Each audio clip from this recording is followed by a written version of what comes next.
author of The Iron Web and the Most Dangerous Superstition, IRS challenger, tax protester, and creator of the upcoming app, The Mirror, Larken Rose. I'm going to start with a disclaimer.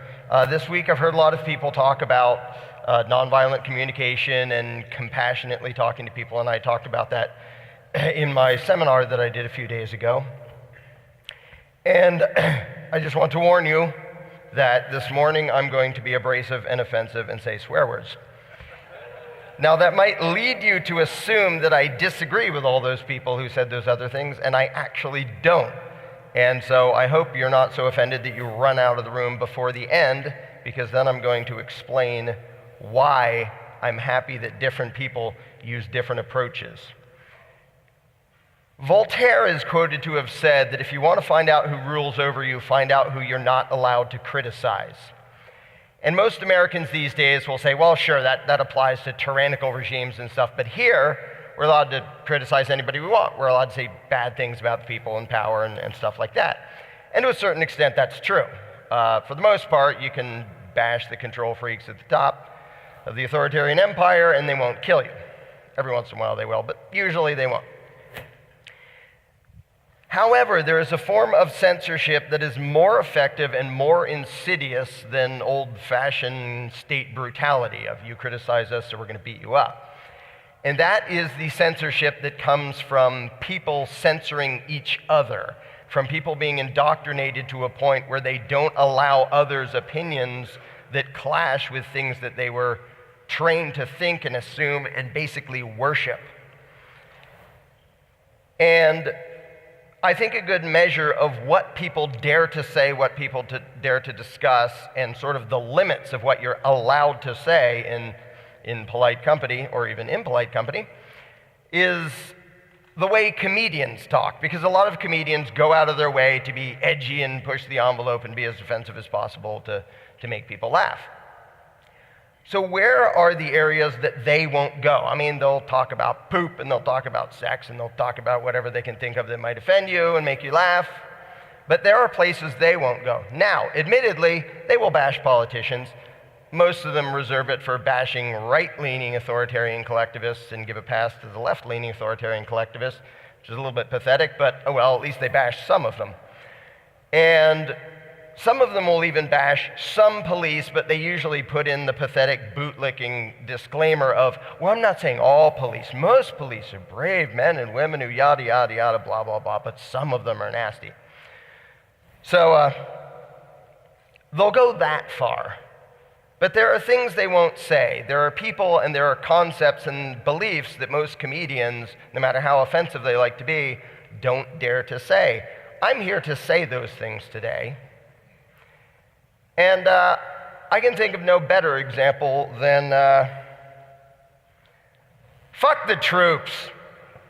Why do people think that hired mercenaries are so holy and sacred that we're not allowed to point out bad things about them? Everywhere you go, in the news and on TV and on the radio, everyone worships the troops. It's on, stores say, oh, we'll give you a special discount if you're a hired murderer of the state.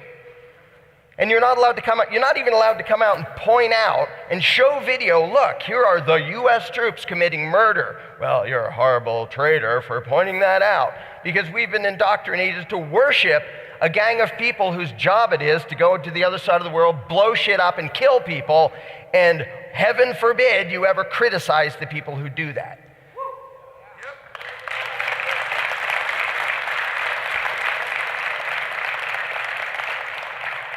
And imagine if they did that here. So much of statist mythology and statism, if you apply it in any other context, you can see that it's utterly insane.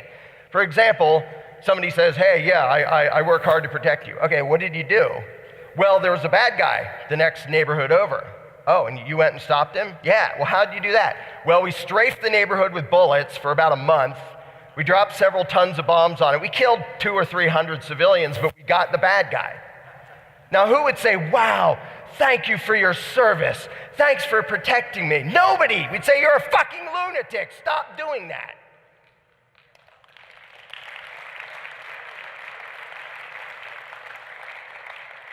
And when people do that to brown people on the other side of the world, it's just as fucking evil. So fuck the troops. And for the people who want to say, but my son is a Marine, how could you maybe you should have fucking taught your son morality instead of blindly obeying the evilest people in the world when they send you to be mercenaries on the other side of the world. Then I wouldn't have to bash him.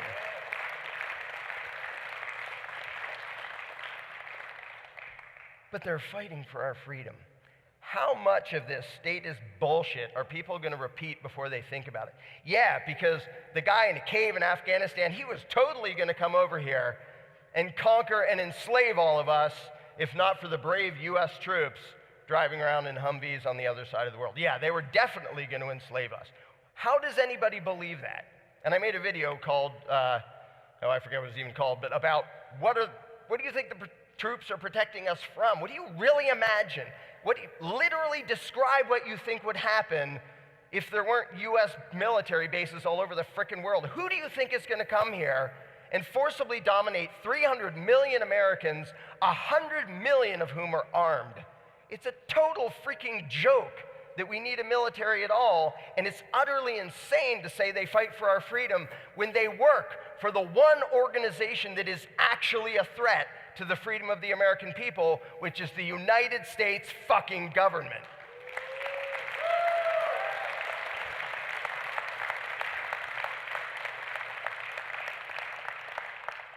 And as many people have pointed out, if the troops were actually interested in defending our freedom and in upholding their oath to defend the Constitution from all enemies, foreign and domestic, they would all be invading D.C. I can't believe he would criticize the troops like that. They are out fighting for freedom and spreading democracy. Well, since that came up, fuck democracy.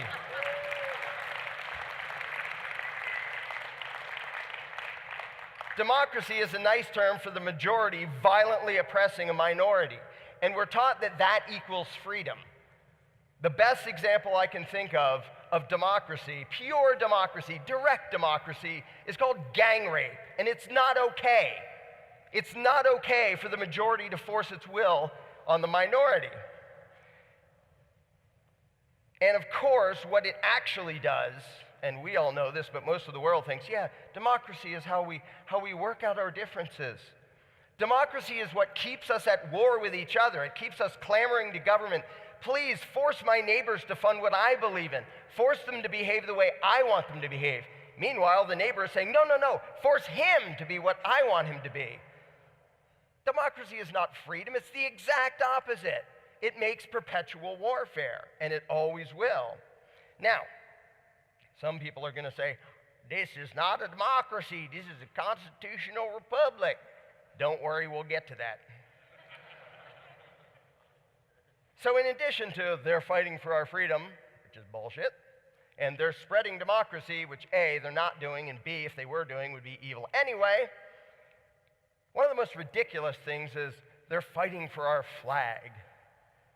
Well, since that came up, whoops, where is he? There's lots of things to insult. I'm missing one. Fuck your flag.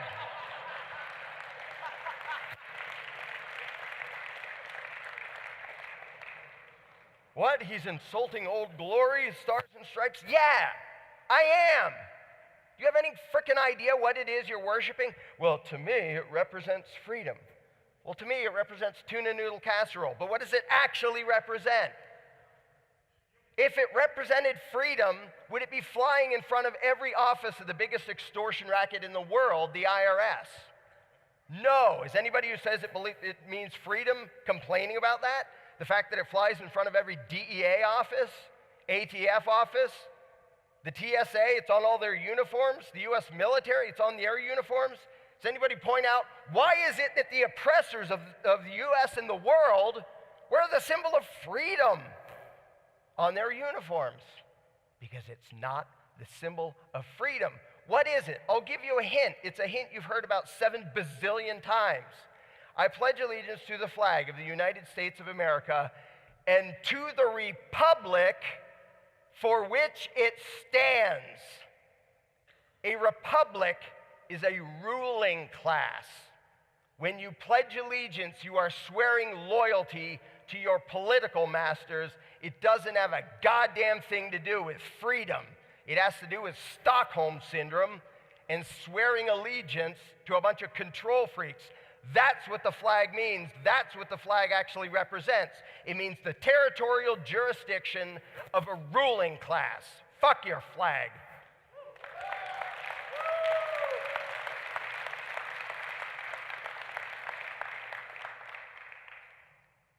And since republics came up, constitutional republic, that's what makes us great and unique and yeah, well, fuck your republic. I was taught for the longest time that that's what makes the U.S. unique. We have a constitution. We get to vote, yeah, but it's a democratic republic. And we have a constitution with a Bill of Rights, and that makes us special. That makes us unique. That makes us great and free. And I'm ashamed to say it was only a few years ago. And by the way, anybody listen to this, you can do painstaking research, as in spending 3 minutes on Google to confirm what I'm about to tell you. Democratically elected constitutional republics with a Bill of Rights, that has been the most dangerous, destructive, oppressive, murderous institution in the history of the world, far, far above anything else ever. And if you don't believe it, let me give you a few examples. Most murderous regime in history, Red China, also known as the People's Republic of China. Yes, they have a constitution. Guess what? Their constitution says they're all allowed to vote. Guess what else? Their constitution has a Bill of Rights. Communist China is a democratically elected constitutional republic. Number two, Soviet Union, also known as the Union of Soviet Socialist Republics. Yep, has a constitution. Yep, it lets them vote. Yep, has a Bill of Rights. The Weimar Republic. Now, most of America is ignorant enough to say, the what? Nazi Germany. It's the thing that turned into Nazi Germany, which was completely constitutional. The Weimar Republic was a democratically elected constitutional republic with a Bill of Rights, and they brilliantly put in a line that said, if things get really bad and there's an emergency, the head doofus gets to suspend civil rights. And guess what? He did. And we got Nazi Germany, thanks to democratically elected constitutional republics. And what is the cliche example today of the most oppressive, backwards regime on the planet? North Korea, also known as the Democratic People's Republic of Korea. Look up the frickin' Constitution. Yes, they have one. Yes, they're allowed to vote. Yes, they have a Bill of Rights. No, it didn't do them any fucking good. How dare he blaspheme our Constitution? People talk as if it's actually sacred, and it demonstrates the fact that statism really is a religion, and it really has dogma that people aren't allowed to think about, they're not allowed to question. And so, while we're at that, fuck your Constitution. And when I was growing up, I was taught the mushy-headed thing that the Declaration and the Constitution were sort of the same thing written by the same people and more or less, freedom, yay, hurrah, hurrah. And it was only many years later that I realized, no, the Declaration was pretty dang close to being an anarchist document because the whole point was, hey, you guys who think you have the right to rule us, in that case the British Crown, screw you, you're not the boss of us. Whereas the Constitution was, we're now the boss of you. And I didn't know for the longest time that the main people behind the American Revolution hated the idea of the new Constitution. Thomas Paine, the author of Common Sense, and Patrick Henry, good old give me liberty or give me death, railed against the Constitution and said this is going to be worse than a king very quickly. And guess what? It very quickly became worse than a king. And now on July 4th, you have the ridiculous spectacle of a bunch of Americans waving an American flag, which is a little bit weird because there wasn't an American flag on July 4th, 1776. There wasn't a frickin' United States of America yet, but never mind the foggy-headed stupidity. They're also waving a flag of an authoritarian empire that was created after the Declaration said, we don't like this authoritarian empire, and they're waving the flag of an authoritarian empire that is now many, many times worse and more oppressive and intrusive and unjust than King George ever was. Yes, a constitutional republic was a step in the wrong frickin' direction from having a king. That's how bad they are. And that lovely Constitution created the biggest authoritarian empire in the history of the world, with the biggest war machine in the history of the world, and the biggest extortion racket in the history of the world. And constitutionalists are saying, but if we try it again, it might work. No, it frickin' won't. And by the way, when you sound that, when you say that, you know what you sound like? Communists. Well, constitutional republic didn't work in the US, or the Soviet Union, or China, or North Korea, or any of the other places, but they just didn't do it right. Well, gee, where have I heard that before? If your theory fails every time it's applied to the real world, maybe your theory sucks. Minarchism sucks. It doesn't fucking work. I can't believe he's bad-mouthing our country. It's unpatriotic. It's treasonous. Well, since we're on that, fuck your country. And fuck your loyalty to your country. The idea of a country is what it actually means. Again, it's the territorial jurisdiction of a ruling class. And loyalty to that is trained into the subjects of every empire, every ruling class. They train their subjects to think, we're great, we're awesome, we're special. It really is, patriotism is Stockholm Syndrome. It is feeling an attachment to your political enslavers. And when I ask people, okay, you say you love your country, what the hell do you mean? Is it the people? I mean, there's a bunch of people there that are pretty dang cool. There's a bunch of people there that are obnoxious and a bunch that are downright evil. So I wouldn't draw a line around them and say, these are the good people, but when you go over the line, that's the bad people. That's utterly stupid. Or do you mean the land? There's lots of pretty cool land, but if you step over into Canada, it's still pretty cool. Like, what are you loyal to when you talk about loving your country? What is it that you actually love? And they don't know. They've never thought about it. I didn't think about it when I was all patriotic and a statist. I never thought about it. And it never occurred to me that the entire purpose of getting somebody to feel loyalty to their political jurisdiction they live in, it's like loyalty to your slave plantation. I'm proud to be a slave on this plantation instead of that worse plantation over there. It's a divisive thing. It's about dividing people and having people be at odds with each other. My country's better than yours. And both sides do it. So yeah, patriotism is not at all a good thing. And it makes people say and believe stupid things. Love it or leave it.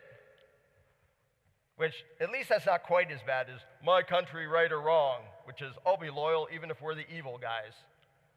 Like, okay, so people don't say that much anymore, but they do say love it or leave it. Well, do you apply that to like your car and your house? Hey, dude, nice car, but your left rear wheel, it needs air. If you don't like it, you can get out. How about if somebody points out evil shit going on in your country, you try to fix the evil shit instead of bitching at the one who pointed it out? But no.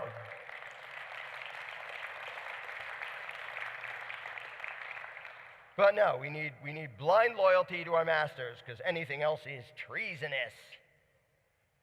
This guy sounds like a traitor.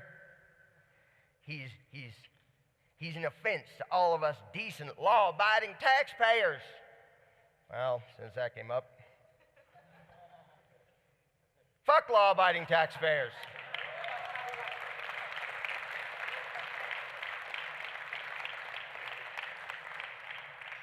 Every tyrannical regime in history was funded and manned and carried out by law-abiding taxpayers. It is nothing to be proud of.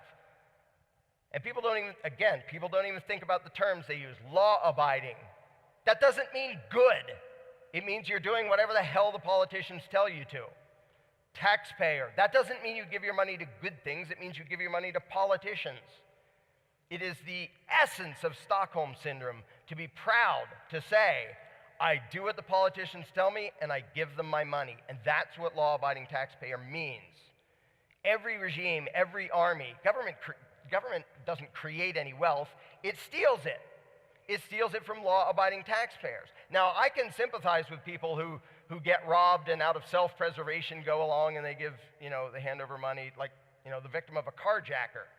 If a carjacker steals your car and you give them the keys to avoid getting your head blown off, it doesn't mean you advocate carjacking.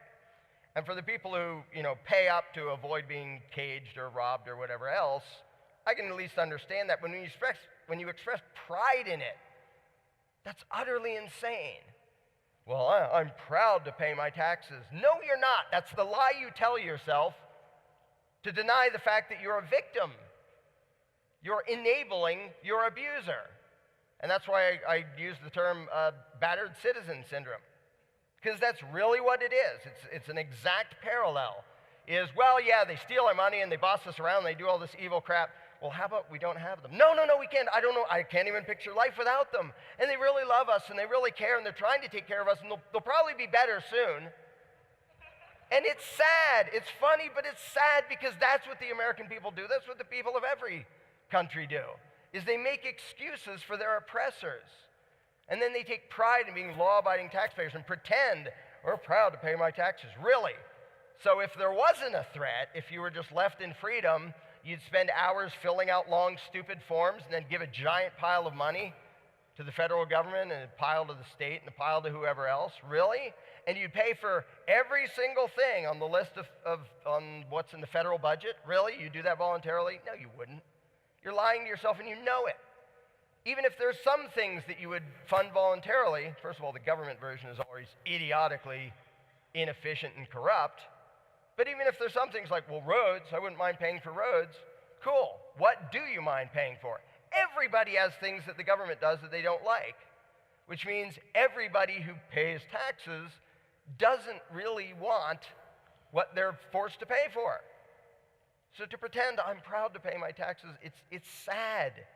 It really is an expression of Stockholm Syndrome that I'm going to pretend that I'm going along with this. I'm going to pretend that I like this while I'm being abused because it's too embarrassing to say, yes, I'm a pathetic victim who lets my abuser do whatever the hell he wants to me.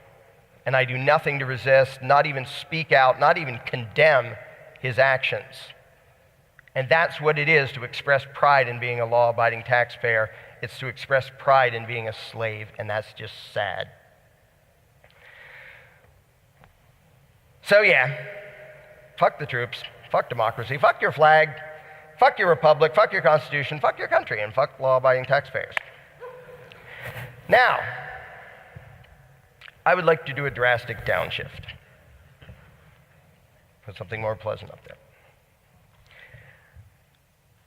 A lot of people, if they heard this rant, or if they read some of my articles or saw some of my videos, one being Message to the Voting Cattle, which is almost as rude as this talk today, but not quite. A lot of people who believe what most people believe and have been taught to respect law and authority and yada, yada, yada, and have been trained into statism will respond to this by saying, he's so hateful and he's so intolerant and it's so divisive. And that shows just how profoundly warped their perception of reality really is. And I can understand why it sounds like I spend so much time being against things, because I am against things. But the reason I'm against things is not from hatred. It's not from intolerance. It's not from trying to be divisive. It's the exact opposite. Government and the belief in authority and democracy and all the things I was talking about, those are based on hatred and intolerance. The word tolerate doesn't mean you like it, doesn't mean you approve of it. It just means you allow it to exist. Nobody who votes for a political master is tolerant. Nobody.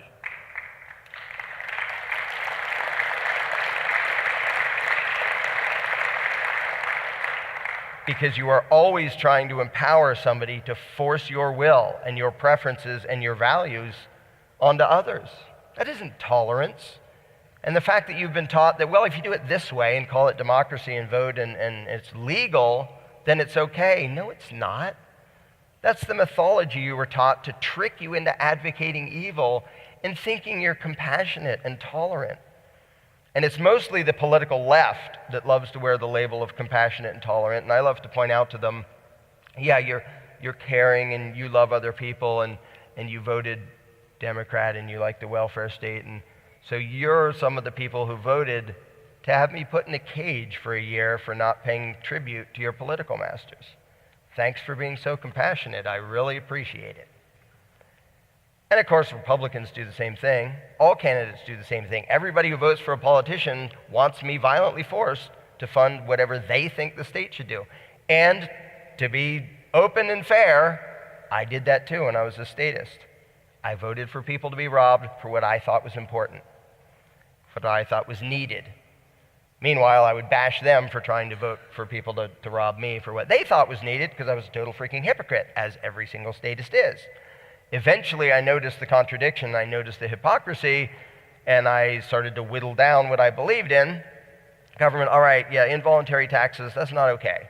And it can't really have a monopoly, because if somebody else says, well, I'll exercise the right of self-defense for you for a fee, you know, they have the right to do that. So it doesn't have a monopoly, it doesn't have a territory, it doesn't have, and I whittled away and said, there, now I have the ideal government, and said, that's not government. I whittled off all of the things that made it count as government, and then I realized I don't believe in government anymore. I can't. It's impossible for it to be legitimate and moral. Now, I talked before at the beginning about how a lot of people, including me at other times, want to be gentle and invite people to think about concepts, and they say, like, don't be offensive and don't offend people. I'm really glad to have a bunch of people doing it different ways. And I do it different ways myself. So I don't at all think everybody should do it the way I'm doing it. No, everybody should do it whatever way they think is best, whatever way they're best at, and whatever gets the best results. I happen to believe that if nothing else works, people should feel guilty. They should feel bad. They should feel insulted and condemned for advocating evil. Why does war happen? Because people worship the troops. And people feel good about signing up to become the troops. If half their neighbors said, ew, you're joining that violent, evil gang, well, don't ever talk to me again, you psycho, they wouldn't do it. They need the peer pressure that says, what you're doing is fucking evil, stop it. And if you can gently talk them into that beforehand, outstanding, then I don't need to offend them. But obviously, that hasn't stopped it yet. So if the choices are offend the hell out of them to make them maybe think, even if they get defensive, even if they hate me, by the way, I don't care if anybody hates me. If I can make them think about something and they think I'm the most horrible person in the world, I don't care. They thought about something, and they might change their mind. Incidentally, I know a lot of former Marines who are now anarchists, some who saw combat and some who didn't, and several of them have told me, yeah, I needed someone bashing the hell out of me, because of all the worship and all the praise and everybody thanking me for my service. And now I know a bunch of former military people who are embarrassed as hell when somebody thanks them for their service. Like, who do you think I served? I didn't serve you by going and terrorizing people on the other side of the world and kicking in doors and pointing machine guns at people's faces. They weren't coming here. They weren't going to attack us. I was serving the giant ruling class and its corporate buddies, and that's all. And along that line, I highly recommend a book called War is a Racket by Smedley Butler, who was, at the time of his death, the most decorated Marine in history, who had like 30 years of combat experience and finally figured out, wow, I'm just a tool for some of the evilest people in the world. So sometimes I point to that because people say, well, if you haven't served, you can't criticize. And if I haven't been a serial killer, I can't criticize them either? That's an interesting standard.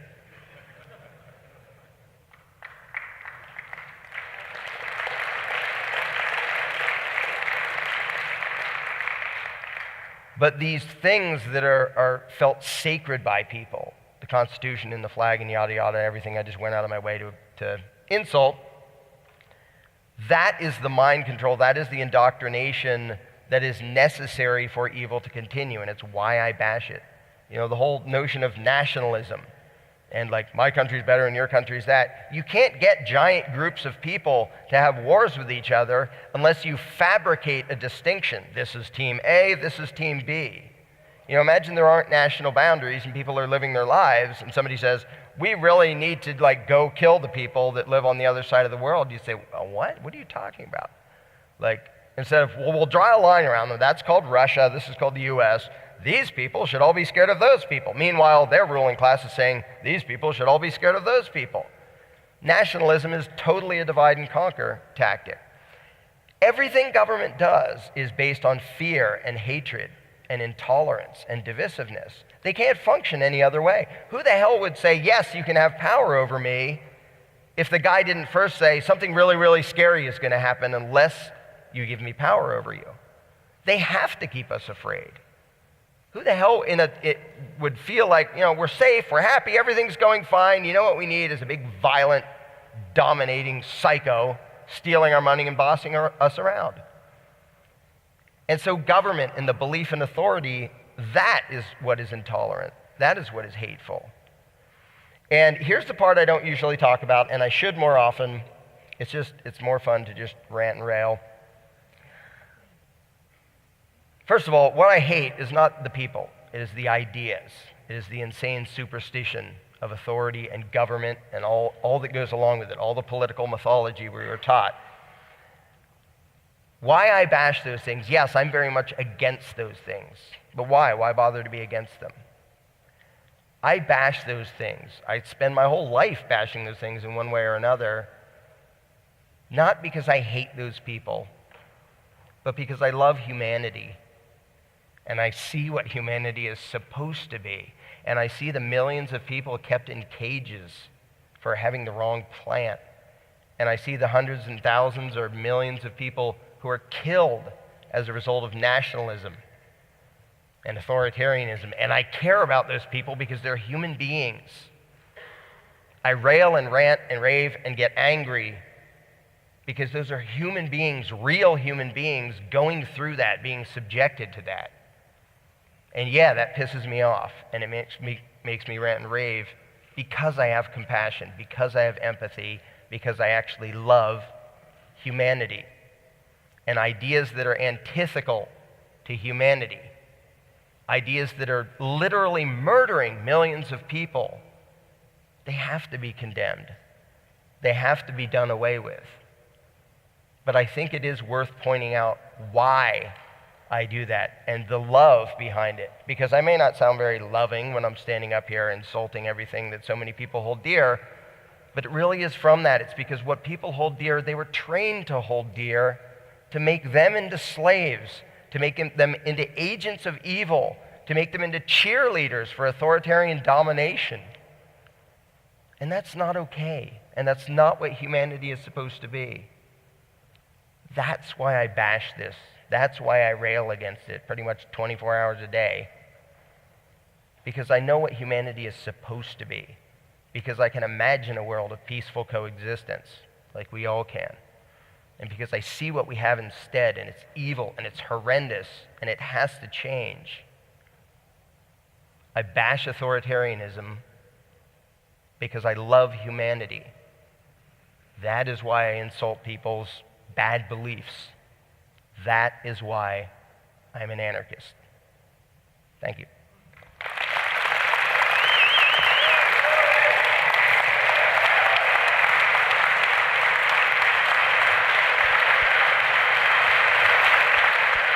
In a world where Antifa riots in the city streets, cops rage out of control, and the leader of the free world is a fat-ass casino owner, one event stands alone to make anarchy great again. I actually love humanity. That is why I'm an anarchist. Backwards in the building like we the ceiling, we illin'. No matter who find it appealing, I'm here and I got a feeling that we'll be dealing a lot of pain with a penicillin get drilled in your head. That we are monsters and yeah, we come from the slums and for months we've been pumped, but for once I am now comfortable. I want to grow, I want some more success, and I want to know that greatness can't be rushed, can't be less, so face the bus. Feel free to hate on us, we lace them up. Dudes, we done paid them up. Keep snakes away from us and safe from us, you might wanna be. Remember when clowns used to make fun of me and now they wanna be me, see me and they run at me. I'm gonna be the greatest, yeah I wanna be, but I am not the one to be the fakest for the sake of being played. I'm here like I never left, set to hell. Nah, cause I can't just fail, so just prepare your ears, it'll get for real. Okay, from here, we will never take the cell, it's squad time. My mind and my thoughts, my highs and my faults, my wins and my loss. When will I fall off?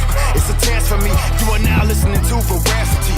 Yeah. Fuck the media, fuck the banks, fuck drone strikes, fuck tanks, fuck hunger, fuck war, fuck ignoring of the poor, fuck the left, fuck the right, fuck the government. Thank you, thank you, thank you, thank you.